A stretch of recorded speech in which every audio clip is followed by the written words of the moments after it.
வணக்கம். தந்தையின் பாட்காஸ்ட் செய்திகளை வாசிப்பது மார்ஷல். முதலில் தலைப்புச் செய்திகள். கயானா நாட்டில் மக்கள் மருந்தகங்களை திறக்க பணியாற்றுவோம். பிரதமர் நரேந்திர மோடி உறுதி. நாடு முழுவதும் சிபிஎஸ்இ 10 மற்றும் 12ஆம் வகுப்பு பொதுத் தேர்வுகள் பிப்ரவரி 15ஆம் தேதி துவக்கம்.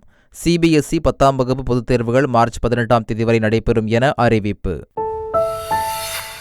தஞ்சை அருகே அரசு பள்ளியில் கொல்லப்பட்ட ஆசிரியை குடும்பத்திற்கு ரூபாய் 5 லட்சம் நிவாரணம். முதலமைச்சர் ஸ்டாலின் உத்தரவு.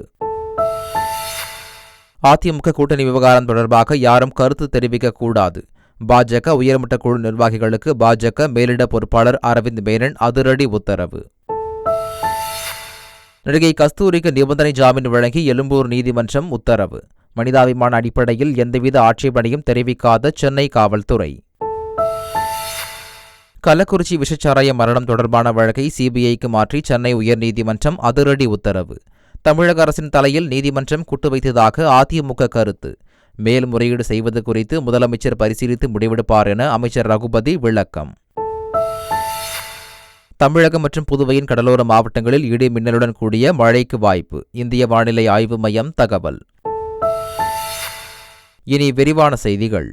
கயானா நாட்டில் மக்கள் மருந்தகங்களை திறக்க பணியாற்றுவோம் என்று பிரதமர் மோடி தெரிவித்துள்ளார். அரசுமுறை பயணமாக கயானா சென்ற பிரதமர் நரேந்திர மோடியை அந்நாட்டு அதிபர் இர்ஃபான் அலி வரவேற்றார். பின்னர் இரு நாடுகளுக்கிடையே பல்வேறு ஒப்பந்தங்கள் கையெழுத்தாகின. தொடர்ந்து செய்தியாளர்களை சந்தித்த மோடி, பிரதமராக கயானா நாட்டிற்கு வந்தது எனது அதிர்ஷ்டம் என கூறினார். இந்தியாவின் எரிசக்தி பாதுகாப்பில் கயானாவிற்கு முக்கிய பங்கு உள்ளது எனவும் பிரதமர் மோடி தெரிவித்தார். பின்னர் கேரிக்கம் உச்சி மாநாட்டில் பங்கேற்று பேசிய பிரதமர், இந்தியாவில் ஒரே கிளிக்கில் கோடிக்கணக்கான மக்களுக்கு நேரடி பயன்கள் பராமரிக்கப்படுவதாக கூறினார். பாகிஸ்தான் கடற்படையினரால் தமிழ்நாட்டைச் சேர்ந்த 7 மீனவர்களே உள்ளடக்கிய 14 இந்திய மீனவர்கள் சிறைப்பிடிக்கப்பட்டனர். இவர்களையும் இவர்களின் படகுகளையும் விடுவிக்க தேவையான நடவடிக்கைகளை மேற்கொள்ள வலியுறுத்தி வெளியுறவுத்துறை அமைச்சர் ஜெய்சங்கருக்கு தமிழக முதலமைச்சர் ஸ்டாலின் கடிதம் எழுதியுள்ளார். மீனவர்களின் தற்போதைய நிலை குறித்தோ அவர்களை விடுவிப்பதற்கான முயற்சிகள் குறித்தோ எவ்வித தகவலும் இல்லை என அவர் தெரிவித்துள்ளார். மீனவர்களை விடுவிப்பது தொடர்பாக நீண்ட காலமாக நிச்சயமற்ற தன்மை தொடர்வதாகவும் அவர் கூறியுள்ளார். முதலமைச்சர் ஸ்டாலின் முன்னெடுப்பில்தான் ஒட்டுமொத்த டெல்டா பகுதியே பாதுகாக்கப்பட்ட வேளாண் மண்டலமாக அறிவிக்கப்பட்டது என்று அமைச்சர் டிஆர்பி ராஜா தெரிவித்துள்ளார். திருவாரூர் மாவட்டத்தில் 71வது அனைத்திந்திய கூட்டுறவு வார விழாவில் பங்கேற்ற பின்னர் செய்தியாளரிடம் பேசிய அமைச்சர் டிஆர்பி ராஜா, எந்த காலத்திலும் யார் நினைத்தாலும் சுற்றுச்சூழலுக்கு மாசு ஏற்படுத்தக்கூடிய தொழிற்சாலைகளை இங்கு கொண்டுவர முடியாது என கூறினார்.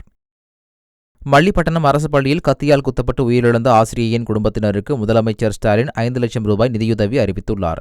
இதுகுறித்து அவர் வெளியிட்டுள்ள செய்திக்குறிப்பில், தஞ்சாவூர் மாவட்டம் மல்லிப்பட்டினம் அரசு மேல்நிலைப் பள்ளியில் கத்தியால் குத்தப்பட்டு ஆசிரியை ரமணி உயிரிழந்த சம்பவத்தை அறிந்து வேதனை அடைந்ததாக குறிப்பிட்டுள்ளார். இந்த சம்பவம் மிகவும் மிருகத்தனமானது எனவும் விசாரணை தீவிரமாக கண்காணிக்கப்பட்டு குற்றவாளிக்கு விரைவில் சட்டப்படி தண்டனை பெற்றுத் தரப்படும் எனவும் முதலமைச்சர் உறுதியளித்துள்ளார்.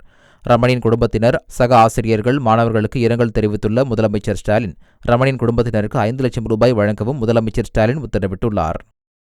ஆசிரியை கொலை சம்பவம் எதிரொலியாக மல்லிப்பட்டினம் பள்ளிக்கு இந்த வாரம் முழுவதும் விடுமுறை விடப்படுவதாக பள்ளிக்கல்வித்துறை அமைச்சர் அன்பில் மகேஷ் தெரிவித்துள்ளார். சின்னமணி பகுதியில் ஆசிரியை ரமணியின் உடலுக்கு பள்ளிக்கல்வித்துறை அமைச்சர் அன்பில் மகேஷ், உயர்கல்வித்துறை அமைச்சர் கோவிசெழியன் மாலை அணிவித்து மரியாதை செலுத்தினர். தொடர்ந்து பேசிய அமைச்சர் அன்பில் மகேஷ், ஆசிரியை கொலை வழக்கில் குற்றவாளிக்கு ஆதரவாக யாரும் வாதாட வேண்டாம் என வேண்டுகோள் விடுத்தார். மக்கள் பாதுகாப்பாக வாழ்வதற்கு திமுக ஆட்சியை அகற்றுவதுதான் ஒரே வழி என்று நாம் தமிழர் கட்சியின் ஒருங்கிணைப்பாளர் தெரிவித்துள்ளார். முதல்வரின் நேரடி கட்டுப்பாட்டில் இருக்கும் தமிழகத்தின் காவல்துறை முற்றிலும் செயலிழந்த துறையாகிவிட்டது என்றும், திமுக ஆட்சிக்கு வந்த பிறகு பொதுமக்கள் பாதுகாப்பாக வெளியில் சென்றுவிட்டு வீடு திரும்ப முடியாத கொடுஞ்சூழல் நிலவுவதாகவும் அவர் குறிப்பிட்டுள்ளார். ஆசிரியர்களுக்கு பணி பாதுகாப்பு சட்டத்தை விரைவில் கொண்டுவர வேண்டும் என தமிழ்நாடு ஆசிரியர் முன்னேற்ற சங்கம் அறிவித்துள்ளது. மல்லிப்பட்டினம் அரசு ஆசிரியை ரமணி கொலை செய்யப்பட்ட சம்பவத்திற்கு கண்டனம் தெரிவித்துள்ள ஆசிரியர் முன்னேற்ற சங்கம், ஆசிரியர்களின் பாதுகாப்பை உறுதி செய்ய வேண்டும் என வலியுறுத்தியுள்ளது. மேலும் கொலை சம்பவத்தை கண்டித்து SSDA ஆசிரியர்கள் வியாழனன்று கருப்பு பட்டை அணிந்து பள்ளிக்கு செல்வார்கள் என மாநில தலைமை அறிவித்துள்ளது. கள்ளக்குறிச்சி விஷச்சாராய மரணம் தொடர்பான வழக்குகளை சிபிஐ விசாரணைக்கு மாற்றி சென்னை உயர்நீதிமன்றம் உத்தரவிட்டுள்ளது. இது தொடர்பாக அதிமுக, பாமக, பாஜக உள்ளிட்ட கட்சிகள் தொடர்ந்த வழக்கில் காவல்துறையினருக்கு தெரியாமல் விஷச்சாராய விற்பனை நடந்தது என்பதை ஏற்க முடியவில்லை என்றும், அதேவேளையில் காவல்துறை அதிகாரிகள் மீது எடுக்கப்பட்ட நடவடிக்கையை திரும்பப் பெற்றது தவறு எனவும் நீதிபதிகள் குறிப்பிட்டுள்ளனர். சிபிசிஐடி விசாரணை ஆவணங்கள் அனைத்தையும் சிபிஐ வசம் வழங்க வேண்டும் என அறிவுறுத்திய நீதிபதிகள் தவறு செய்த அதிகாரிகள் மீது நடவடிக்கை எடுக்க வேண்டும் என தீர்ப்பு வழங்கியுள்ளனர். 10 மற்றும் 12ஆம் வகுப்புக்கான பொதுத் தேர்வு அட்டவணையை சிபிஎஸ்இ வெளியிட்டுள்ளது. இதன்படி 10 மற்றும் 12ஆம் வகுப்புக்கான பொதுத் தேர்வு நாடு முழுவதும் பிப்ரவரி 15ஆம் தேதி தொடங்குகிறது. 10ஆம் வகுப்பு மாணவர்களுக்கு மார்ச் 18ஆம் தேதியும் 12ஆம் வகுப்பு மாணவர்களுக்கு ஏப்ரல் 4ஆம் தேதியும் தேர்வுகள் நடைபெறுகின்றன. முதன்முறையாக தேர்வு தொடங்குவதற்கு 86 நாட்களுக்கு முன்னரே டேட் ஷீட் எனப்படும் தேர்வுக்கான தேதிகள் அறிவிக்கப்பட்டுள்ளதாக சிபிஎஸ்இ தெரிவித்துள்ளது. ஒவ்வொரு தேர்வும் காலை 10:30 மணிக்கு தொடங்கும் என்றும் முன்கூட்டிய தேர்வு தேதி அறிவிக்கப்பட்டுள்ளதால் பதற்றமின்றி தேர்வுக்கு மாணவர்கள் தயாராக முடியும் என்றும் சிபிஎஸ்இ தெரிவித்துள்ளது. முதலமைச்சரும் திமுக தலைவருமான ஸ்டாலின் தலைமையில் நடைபெற்ற திமுக உயர்நிலை செயல்திட்ட குழு கூட்டத்தில் 6 தீர்மானங்கள் நிறைவேற்றப்பட்டன. தமிழ் உள்ளிட்ட மாநில மொழிகளை புறந்தள்ளி இந்த வாரம் என்ன விழா எடுப்பது, சாதிவாரி மக்கள் தொகை கணக்கெடுப்பை மேற்கொள்ளாமல் காலம் தாழ்த்துவது உள்ளிட்ட நடவடிக்கைகளை முன்னெடுக்கும் மத்திய அரசுக்கு கண்டனம் தெரிவித்து தீர்மானம் நிறைவேற்றப்பட்டது. மத்திய வருவாயில் மாநில அரசுக்கு 50% நிதி பகிர்வை அளிக்க வேண்டுமென தீர்மானங்கள் நிறைவேற்றப்பட்டன. திமுக ஆட்சியில் மக்கள் நல்வாழ்வுத்துறை மக்களின் உயிர் காக்கும் துறையா, மக்கள் உயிரை பறிக்கும் துறையா என சந்தேகம் எழுந்துள்ளதாக எடப்பாடி பழனிசாமி விமர்சித்துள்ளார். அவர் வெளியிட்டுள்ள அறிக்கையில் 2021 திமுக ஆட்சி பொறுப்பேற்ற பிறகு மருத்துவத்துறையில் நிகழ்ந்து வரும் விரும்பத்தகாத நிகழ்வுகளை எதிர்க்கட்சித் தலைவர் என்ற முறையில் பலமுறை சுட்டிக்காட்டி வருவதாக கூறியுள்ளார்.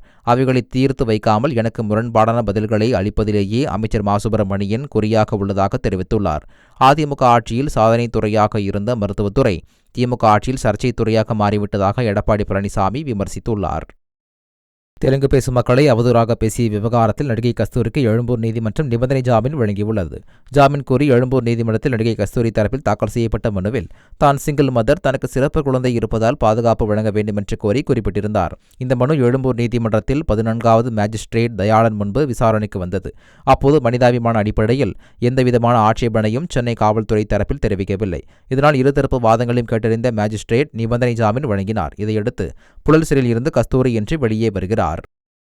அதிமுக கூட்டணி விவகாரம் தொடர்பாக யாரும் கருத்து தெரிவிக்கக்கூடாது என்று பாஜக நிர்வாகிகளுக்கு கட்சியின் மேலிட பொறுப்பாளர் அரவிந்த் மேனன் அதிரடி உத்தரவு பிறப்பித்துள்ளார். பாஜகவின் உயர்நிலை குழு ஆலோசனைக் கூட்டத்தில் பேசிய அவர், உறுப்பினர் சேர்க்கை திருப்திகரமாக இல்லை என தேசிய தலைமை தெரிவித்ததாக கூறினார். கூட்டணி விவகாரம் தொடர்பாக பொதுவெளியில் பேசக்கூடாது என்று கண்டிப்புடன் அவர் கூறியதாக நிர்வாகிகள் கூறியுள்ளனர். Hosur Tata electronics mobile phone உற்பத்தி ஆலை விரிவாக்கம் செய்ய தமிழ்நாடு சுற்றுச்சூழல் தாக்க மதிப்பீட்டு ஆணையம் சுற்றுச்சூழல் அனுமதி வழங்கியது. ஏற்கனவே 3051 கோடி முதலீட்டில் டாடா எலக்ட்ரானிக்ஸ் ஆலை ஏற்கனவே செயல்பட்டு வரும் நிலையில் மேலும் 3699 கோடி முதலீட்டில் விரிவாக்கம் செய்யப்பட உள்ளது. தற்போது 1.45 லட்சம் சதுர மீட்டர் பரப்பளவில் ஏற்கனவே ஆலை செயல்பட்டு வரும் நிலையில் 5 லட்சம் சதுர மீட்டர் பரப்பளவில் விரிவாக்கம் செய்யப்பட உள்ளது. தற்போது தினசரி 92,000 மொபைல் போன்கள் உற்பத்தி செய்யப்பட்டு வரும் நிலையில் தினசரி 2 லட்சம் மொபைல் போன்களை உற்பத்தி செய்யும் வகையில் விரிவாக்கம் செய்ய திட்டமிடப்பட்டுள்ளது. காற்று மாசு காரணமாக டெல்லி அரசு துறைகளில் 50% பேர் வீட்டில் இருந்து வேலை செய்ய முடிவு செய்யப்பட்டுள்ளதாக டெல்லி மாநில அமைச்சர் கோபால் ராய் தெரிவித்துள்ளார். டெல்லியில் உள்ள தனியார் நிறுவனங்களில் 50% ஊழியர்கள் வீட்டிலிருந்து பணிபுரிய அறிவுறுத்தப்பட்டுள்ளது. பொதுமக்கள் தனியார் வாகனங்களின் பயன்பாட்டை குறைத்து அரசுக்கு ஒத்துழைக்க வேண்டும் என்று கோபால் ராய் வேண்டுகோள் விடுத்துள்ளார். சென்னை உயர்நீதிமன்ற மூத்த நீதிபதி டி. கிருஷ்ணகுமாரை மணிப்பூர் உயர்நீதிமன்ற தலைமை நீதிபதியாக நியமித்து குடியரசுத் தலைவர் உத்தரவிட்டுள்ளார். மணிப்பூர் உயர்நீதிமன்ற தலைமை நீதிபதியாக உள்ள சித்தார்த் மிருதுல் நவம்பர் 21ஆம் தேதியுடன் ஓய்வு பெறவுள்ளார். இதன் மூலம் சென்னை உயர்நீதிமன்ற நீதிபதிகளின் எண்ணிக்கை 66ஆக குறைந்து காலியிடங்கள் 9ஆக அதிகரிக்கிறது. 1987ஆம் ஆண்டு வழக்கறிஞராக பணியை தொடங்கிய டி. கிருஷ்ணகுமார் மத்திய மாநில அரசுகளின் வழக்கறிஞராக பணியாற்றிய நிலையில் சென்னை உயர்நீதிமன்ற நீதிபதியாக 2016இல் நியமிக்கப்பட்டார். மகாராஷ்டிரா மற்றும் ஜார்க்கண்ட் மாநிலங்களில் சட்டப்பேரவைத் தேர்தலுக்கான வாக்குப்பதிவு நேற்று விறுவிறுப்பாக நடைபெற்றது. ஒரே கட்டமாக தேர்தல் நடந்த மகாராஷ்டிராவில் 62% வாக்குகளும் ஜார்க்கண்டில் 68% வாக்குகளும் பதிவாகியுள்ளன. நவம்பர் 23ஆம் தேதி வாக்குகள் எண்ணப்பட்டு முடிவுகள் அறிவிக்கப்பட உள்ளன. அமெரிக்கா உதவியை நிறுத்தினால் போரில் உக்ரைன் தோல்வியடைந்துவிடும் என அந்நாட்டு அதிபர் ஜெலன்ஸ்கி கூறியுள்ளார். ரஷ்யா உக்ரைன் இடையிலான போர் 1000 நாட்களை கடந்துள்ளது. இந்நிலையில் போர் நிலைமை தொடர்பாக அமெரிக்க ஊடகத்திற்கு உக்ரைன் அதிபர் ஜெலன்ஸ்கி பேட்டியளித்துள்ளார். அதில் அமெரிக்கா அளிக்கும் உதவிகளை நிறுத்தினால் தாங்கள் தோல்வியடைந்து விடுவோம் என நினைப்பதாக கூறினார். அமெரிக்க உதவிகளை நிறுத்தினாலும் தொடர்ந்து சண்டையிடும் வலிமை உக்ரைனிடம் இருப்பதாக கூறிய ஜெலன்ஸ்கி அது ரஷ்யாவை வீழ்த்தும் அளவிற்கு போதுமானதாக இருக்காது என்றார். அமெரிக்க அதிபராக தேர்வாகியுள்ள ட்ரம்ப் ரஷ்ய அதிபர் புதினை விட வலிமையானவர் என்றும் ஜெலன்ஸ்கி தெரிவித்தார்.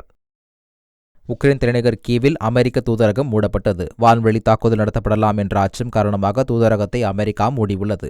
தூதரக ஊழியர்கள் பாதுகாப்பான இடங்களில் தங்கியிருக்க அமெரிக்க வெளியுறவுத்துறை அமைச்சகம் அறிவுறுத்தியுள்ளது. நீண்ட தொலைவு சென்றும் தாக்கும் ஏவுகணைகளை ரஷ்யா மீது வீச உக்ரைனுக்கு அமெரிக்க அதிபர் பைடன் அனுமதி அளித்திருக்கிறார். அமெரிக்காவின் இந்த நடவடிக்கையால் ரஷ்யா கடும் கோபம் அடைந்துள்ளது. ஐசிசி T20 பேட்டர்களுக்கான தரவரிசை பட்டியலில் இந்திய வீரர் திலக் வர்மா 3வது இடத்திற்கு முன்னேறி அசத்தியுள்ளார். தென்னாப்பிரிக்கா தொடரில் 2 சதங்களை அடித்ததன் மூலம் தரவரிசையில் சரசரவென 69 இடங்கள் முன்னேறி திலக் வர்மா 3வது இடத்தை பிடித்துள்ளார். இதேபோல் T20 ஆல்ரவுண்டர் தரவரிசையில் இந்திய வீரர் ஹார்திக் பாண்டியா 244 புள்ளிகளுடன் முதலிடத்திற்கு முன்னேறி அசத்தியுள்ளார். இந்திய அணியில் புஜாரா இல்லாதது மிகவும் மகிழ்ச்சியான செய்தி என ஆஸ்திரேலிய அணியின் வேகப்பந்து வீச்சாளர் ஜோஷ் ஹேசல்வுட் தெரிவித்துள்ளார். முந்தைய ஆஸ்திரேலிய தொடர்களில் புஜாரா சிறப்பாக விளையாடியதை சுட்டிக்காட்டிய அவர், நீண்ட நேரம் பேட்டிங் செய்ததன் மூலம் அவரது விக்கெட்டை வீழ்த்துவது கடினம் என உணர வைத்ததாகவும் தங்களை சோர்வடைய வைப்பார் என்றும் புஜாராவை ஹேசல்வுட் புகழ்ந்துள்ளார். இந்திய அணியில் இடம் பிடிக்க ஏராளமான வீரர்கள் போட்டி போடுவதால் வீரர்களிடம் எப்போதுமே ஒருவிதமான மன அழுத்தம் இருப்பதாகவும் அவர் கூறியுள்ளார். போர் நிறுத்தம் இஸ்ரேலின் கரங்களில்தான் உள்ளது என ஹிஸ்புல்லா புதிய தலைவர் நயீம் காசிம் கூறியுள்ளார். லெபனானில் ஹிஸ்புல்லா இலக்குகளை குறிவைத்து இஸ்ரேல் ராணுவம் தொடர்ந்து தாக்குதல் நடத்தி வருகிறது. தாக்குதலில் ஹிஸ்புல்லாவின் தலைவர் நஸ்ரல்லா கொல்லப்பட்டார். ஹிஸ்புல்லாவின் புதிய தலைவராக நயீம் காசிம் சமீபத்தில் பொறுப்பேற்றார். இந்நிலையில் அமெரிக்கா முன்னெடுக்கும் அமைதி பேச்சுவார்த்தை தொடர்பாக ஆலோசனை மேற்கொண்டதாகவும் தங்களின் கருத்துக்களை அமெரிக்காவிடம் அளித்திருப்பதாகவும் வீடியோ ஒன்றை காசிம் வெளியிட்டுள்ளார். உடனடியாக போர் நிறுத்தம் மேற்கொள்ள வேண்டுமென்றால் அது இஸ்ரேலின் கரங்களில்தான் இருப்பதாகவும் அவர் கூறியுள்ளார். தனது ஆவணப்படத்திற்கு தடையில்லா சான்று வழங்கிய திரைப்பட தயாரிப்பாளர்களுக்கு நடிகை நயன்தாரா நன்றி தெரிவித்துள்ளார். பல்வேறு மகிழ்வான தருணங்கள் அடங்கிய தனது திரைப்பயணத்தில் தங்களுடன் இணைந்து பணியாற்றிய திரைப்படங்கள் மிகவும் இன்றியமையாதது என்று அவர் குறிப்பிட்டுள்ளார். அந்த படங்கள் குறித்த நினைவுகளும் ஆவணப்படத்தில் இடம்பெற வேண்டும் என அணுகிய போது எந்தவித தயக்கமோ தாமதமோ இல்லாமல் தடையில்லா சான்றிதழ் வழங்கியதை என்றென்றும் நன்றியுடன் நினைவில் கொள்வேன் என்றும் நெகிழ்ச்சியுடன் கூறியுள்ளார்.